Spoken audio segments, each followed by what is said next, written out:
Let me tell you folks, if you've ever thought your neighborhood was the picture of suburban bliss, white picket fences, kids on bikes, the smell of fresh-cut grass every Saturday, then you haven't lived through what happened right here in Maple Grove Estates.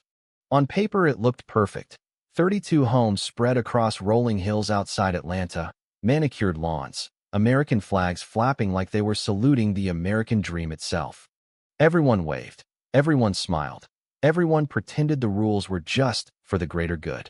But underneath that glossy HOA brochure was a snake in Lululemon leggings named Deborah Kensington.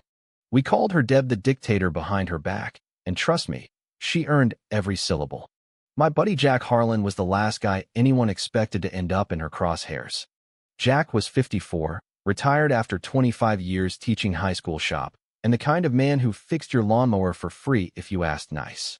5 years earlier, he'd buried his wife after a long fight with cancer, sold the big house in the city, and moved to the edge of Maple Grove because he wanted silence loud enough to hear himself think again.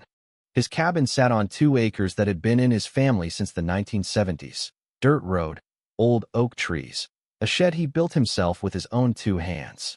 No HOA covenant on his deed. None. He checked 3 times before he signed. Deb rolled in like a real estate storm 2 years ago. New McMansion, black SUV that cost more than most people's annual salary, and a smile so sweet it could give you diabetes. At the first community barbecue, she stood on a folding chair with a plastic cup of Chardonnay and announced, "We're forming a proper homeowners association, everyone. Just to keep things cohesive. Protect our property values. You know, for the children." The way she said "the children" made it sound like she was personally raising the flag over Normandy. Jack just nodded politely, went back to flipping burgers, and figured it didn't apply to him. He was wrong. The first email hit his inbox on a Tuesday morning in April.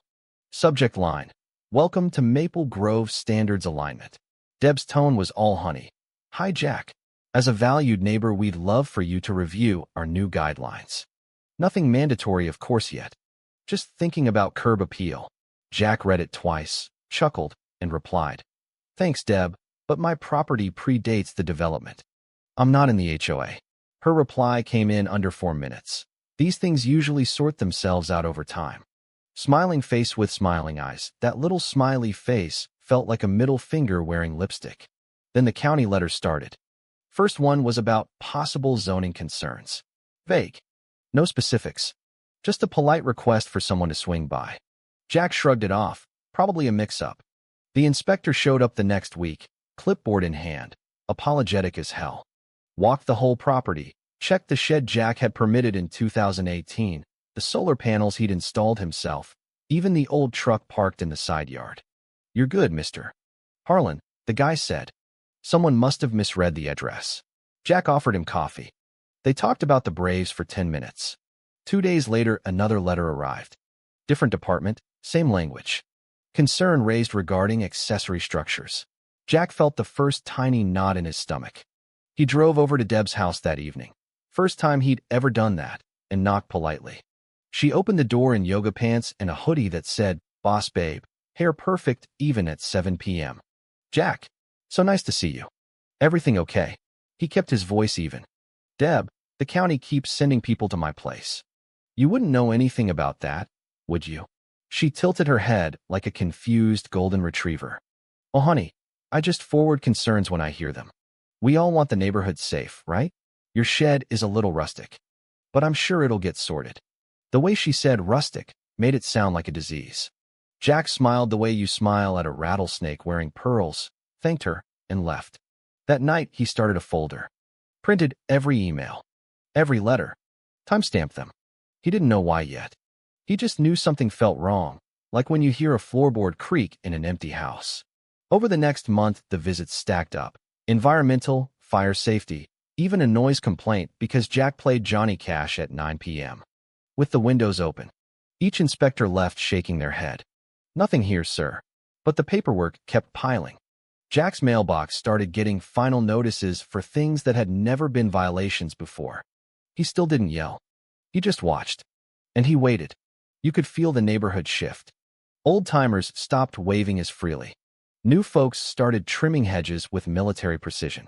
Deb walked around like she owned the air we breathed, waving at everyone while her eyes counted every blade of grass that dared grow an inch too tall.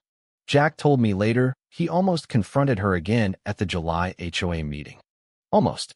But something stopped him, that quiet voice in his head that said, "Collect the receipts first, brother. Let her build the noose herself." Smart man. Because what came next was about to get a whole lot uglier. The sabotage started small, the way a slow leak turns into a flood. One morning Jack stepped outside to grab the newspaper, and his mailbox was gone. Just the post, sawed clean off at the base. Post office said it had been reported non-compliant with community aesthetics and removed by county order. Jack drove to the office, showed his deed, got it back 2 days later with an apology and a shrug. "Someone's really got it out for you," the clerk muttered. Then the gate. Jack had an old wooden gate at the end of his drive. Nothing fancy, just chain and latch. He left for the hardware store one afternoon, came back, and it was padlocked with a shiny new lock he didn't own. No note. He cut it off with bolt cutters, put his own lock on, and said nothing. Tools started moving. His generator mysteriously wouldn't start, fuel line loosened just enough to drain overnight. A stack of lumber he kept under a tarp for a porch repair ended up soaked after someone accidentally uncovered it right before a thunderstorm. Each thing was small enough to look like bad luck, big enough to cost time and money. Jack installed cameras, 4 of them, obvious, pointed at every access point. Not hidden. He wanted whoever was doing it to know he was watching. Deb's smile never wavered. At the Labor Day block party, she cornered him by the cornhole boards, Chardonnay in hand. "Jack, darling, the neighborhood is buzzing about all these county trucks at your place. Everything all right? We worry about you out there all alone." The way she said alone dripped with fake pity. Jack took a slow sip of his iced tea. "Funny, Deb.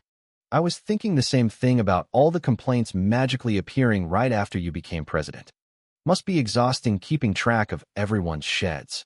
Her laugh was brittle. "Oh, you. Always the jokester. We're just trying to raise values. Some people appreciate that." She leaned in closer. "You know, my husband's company has been buying up a few lots lately. Great prices for sellers who decide it's time for a change. Just something to think about." Jack didn't flinch. "I'm good where I am, thanks." But inside he was boiling. Not hot anger, cold, calculating. He started recording every conversation on his phone, every inspector visit, every email. The folder on his desk grew thicker than a phone book. Neighbors began whispering. "Old Mrs. Alvarez told me at the mailbox one morning, 'Jack, she's trying to run you out.' My cousin in the next county said the same thing happened there, complaints until the owners sold cheap."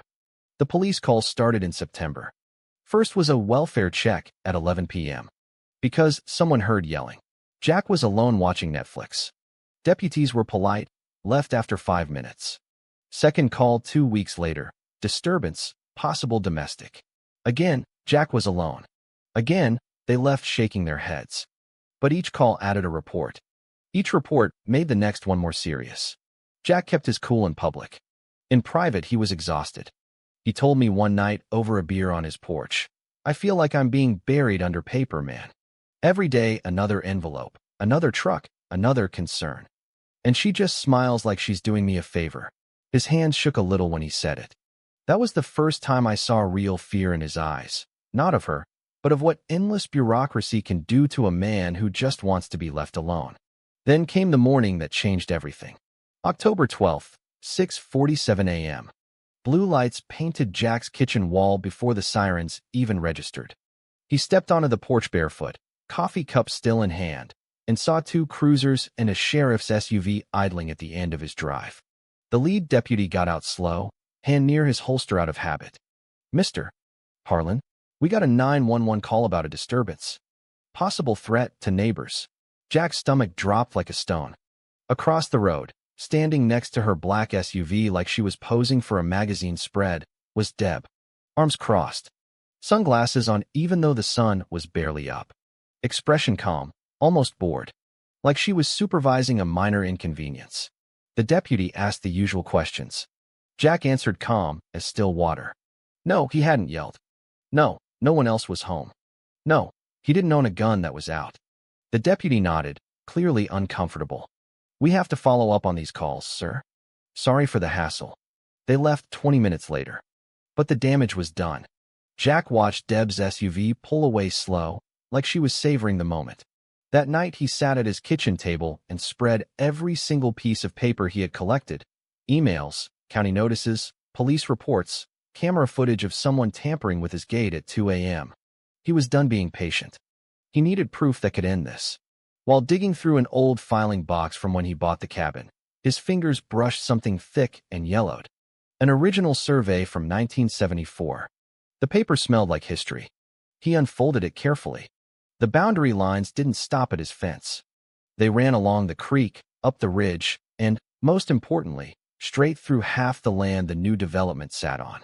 The HOA plats Deb had been waving around for 2 years.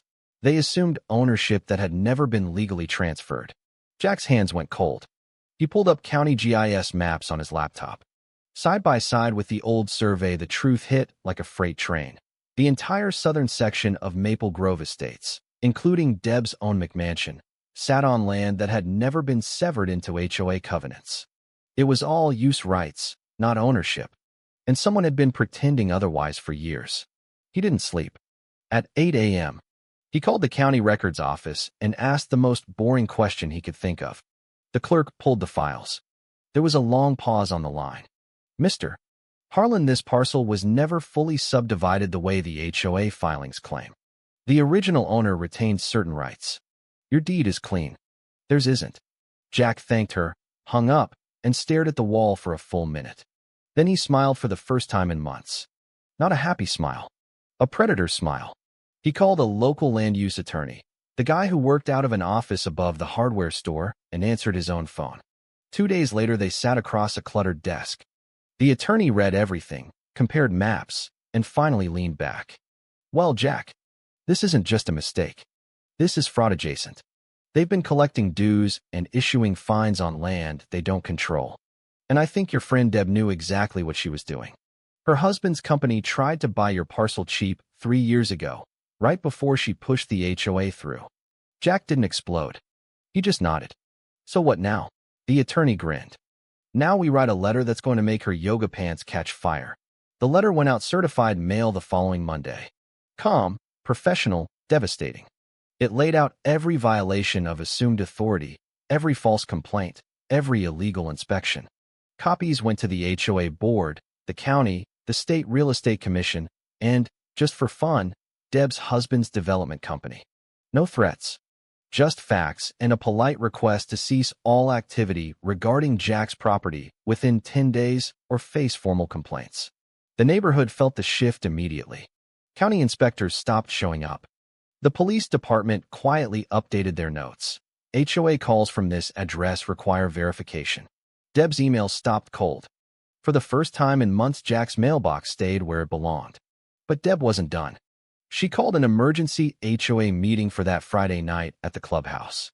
Jack showed up, first time ever. The room was packed. People whispering. Deb stood at the front in a power suit, smile glued on like it was nailed there.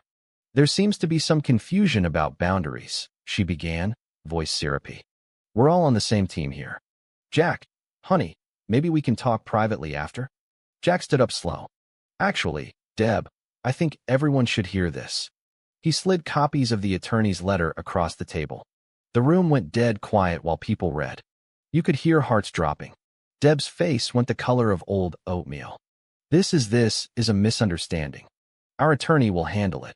Jack's voice stayed gentle, almost kind. Your attorney already reviewed it, Deb. That's why your husband's company is calling me offering to buy me out at market value today. Funny how the price tripled once the truth came out. Someone in the back, old Mr. Peterson, who'd lived there 30 years, stood up. Deb, did you know about this when you made us all pay dues? The room turned. Deb tried to spin it. Community standards, protecting values, for the children again, but the words sounded hollow now. People started pulling out their own violation notices. One woman actually started crying because she'd sold her house cheap 6 months earlier under the pressure. Deb's voice cracked. I was just trying to help. Jack didn't raise his voice.